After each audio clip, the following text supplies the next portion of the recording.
ओम नमः शिवाय। दोस्तों, आपका हमारे चैनल पर स्वागत है। आज के इस कार्यक्रम में हम आपको जानकारी देने वाले हैं 2 अप्रैल 2026 को मंगल ग्रह अपना राशि परिवर्तन करने जा रहे हैं।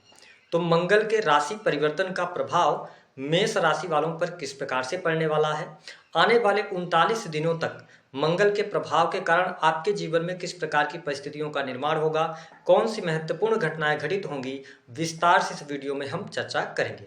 देखिए, मेष राशि वालों, मंगल ग्रह 2 अप्रैल 2026 को कुंभ राशि से निकलकर और देवगुरु बृहस्पति की राशि मीन राशि में प्रवेश करेंगे, जहां पर मीन राशि में ऑलरेडी सूर्य और शनि की युति बनी हुई है। जैसे ही मंगल ग्रह 2 अप्रैल 2026 को मीन राशि में प्रवेश करेंगे तो मंगल, शनि और सूर्य की युति 14 अप्रैल 2026 तक बनेगी। 14 अप्रैल के बाद सूर्य अपना राशि परिवर्तन कर जाएंगे, तो यह युति, मंगल और शनि की युति, आगामी 11 मई 2026 तक रहने वाली है। तो आइए जानते हैं कि इस युति के प्रभाव के कारण जीवन में क्या कुछ घटित होने वाला है आपके लिए। अगर हम बात करते हैं मंगल ग्रह की, तो जैसा कि आप सभी जानते हैं, मंगल को मंगलकारी ग्रह के रूप में माना जाता है। ये ग्रहों के सेनापति हैं।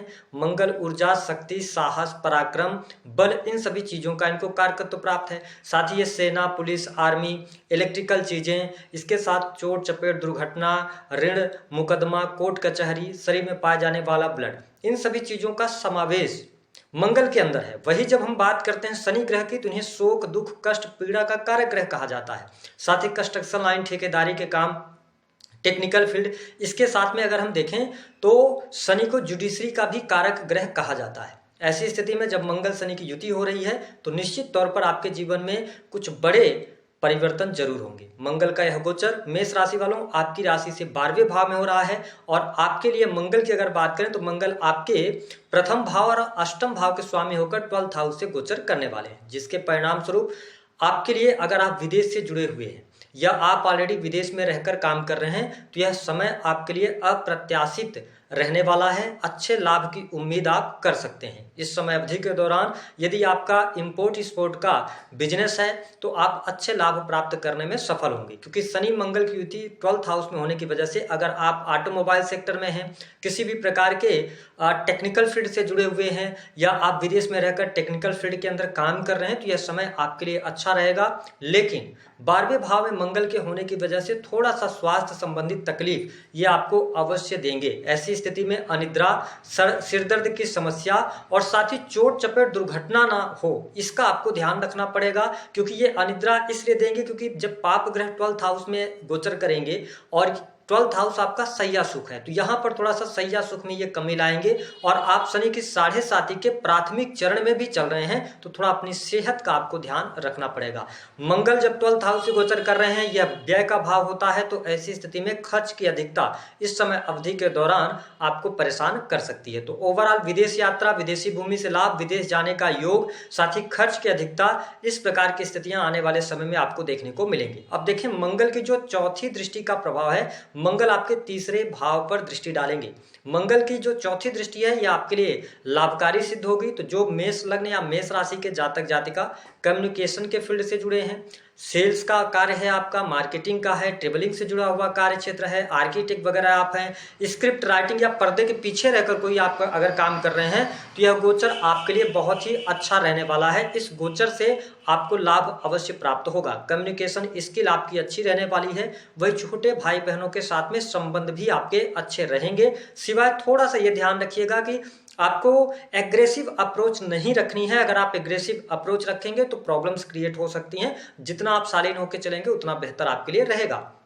मैंने बताया कि इंजीनियरिंग के फील्ड से जुड़े जातकों को अच्छे बेनिफिट मिलेंगे। साथ ही अगर हम बात करते हैं मंगल की 7वीं दृष्टि की, देखिए मंगल की जो 7वीं दृष्टि आपके 6ठे भाव पर पड़ रही है। तो अगर आप नौकरी पेशा जीवन में हैं, सरकारी क्षेत्र में कार्यरत हैं, प्राइवेट सेक्टर में कार्यरत हैं, तो सरकारी या प्राइवेट सेक्टर में कोई बहुत ज़्यादा चुनौती तो नहीं आने वाली है। लेकिन शनि की 7.5 के इम्पैक्ट के कारण थोड़ा सा आप दबाव महसूस कर सकते हैं, अतिरिक्त जिम्मेदारियां मिल सकती हैं, कार्यभार आपका ज़्यादा रहेगा, मेहनत संघर्ष थोड़ा सा करना पड़ेगा। लेकिन ओवरऑल नौकरी वगैरह की स्थिति मुझे ठीक दिखाई देती है और काफ़ी लंबे समय से यदि आप मेडिकल लाइन में कार्यरत हैं, इंजीनियरिंग के फील्ड में कार्यरत हैं, आईटी सेक्टर में आप कार्य कर रहे हैं, ठीक है, तो इन सेक्टर्स में आपको 14 अप्रैल से लेके और जो 15 मई तक का टाइम होगा, इस टाइम फ्रेम के दौरान प्रमोशन वगैरह के लिए आपको प्रयास करना चाहिए, ठीक है, क्योंकि इस समय अवधि में आपके अंदर एनर्जी भी अच्छी रहेगी, कॉन्फिडेंस भी अच्छा रहेगा, तो आप प्रयास कर सकते हैं सैलरी में वृद्धि वगैरह के लिए। देखिए, छठे भाव पर जब मंगल और शनि दो दो ग्रहों की दृष्टि पड़ रही है, तो ऐसी स्थिति में क्या होगा कि आपके जो शत्रु थे, शत्रु आप पर हावी होने का प्रयास जरूर करेंगे, लेकिन आप पर हावी नहीं हो पाएंगे, यानी कि शत्रुओं पर विजय प्राप्त होती नजर आएगी।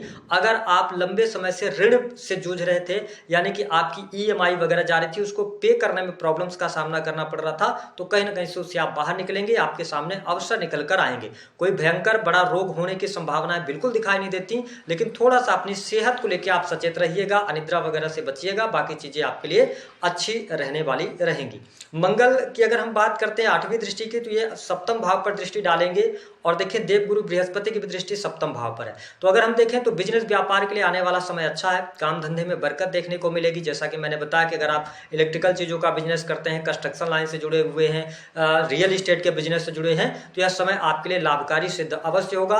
वैवाहिक जीवन की स्थिति की बात करें तो अच्छी स्थिति यहाँ पर दिखाई देती है, जीवन साथी का सहयोग और समर्थन आपको प्राप्त होगा। जो लोग अविवाहित हैं उनके लिए विवाह के प्रस्ताव भी देखने को मिलेंगे। अगर शादी विवाह को लेकर कोई समस्या चल रही थी, बात तय नहीं हो पा रही थी, तो शादी विवाह तय हो सकता है, ये स्थिति आपको देखने को मिलेगी। लेकिन जीवन साथी के साथ में छोटे मोटे तनाव जरूर रहेंगे, क्योंकि 12th हाउस से मंगल का गोचर करना कहीं ना कहीं से पति पत्नी के बीच में मिसअंडरस्टैंडिंग होगी, लेकिन वैवाहिक जीवन ठीक रहेगा। थोड़े बहुत तनाव की स्थिति बनेगी, लेकिन आप संभाल ले जाएंगे।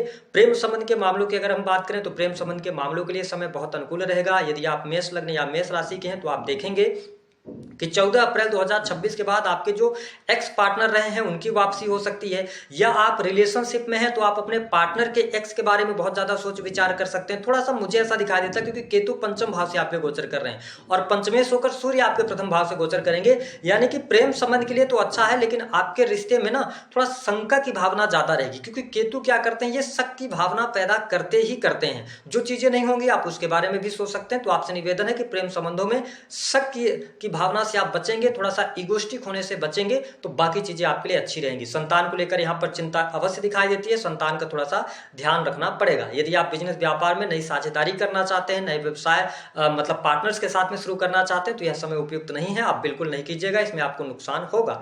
जुआ सट्टा लॉटरी शेयर मार्केट से जुड़े जातकों को नुकसान हो सकता है, तो यहाँ पे थोड़ा ध्यान रखिएगा। उपाय क्या करेंगे, 12th हाउस से मंगल का गोचर हो रहा है, इमोशनल बेवकूफ होने से बचें। इस बात को ध्यान रखिएगा कि 12th हाउस से जब मंगल गोचर करते हैं ना, तो लोग आपके आसपास ऐसे आपको मिलेंगे जो आपको इमोशनली ब्लैकमेल करेंगे, उससे आप थोड़ा बचिएगा, प्रैक्टिकल रहिएगा। दूसरा, हनुमान चालीसा का पाठ कीजिएगा। संभव हो सके तो आप गरीबों की मदद भी कर सकते हैं, जूते चप्पल वगैरह आदि का दान भी करें, शनिवार को क्वाइंस का दान करें, तो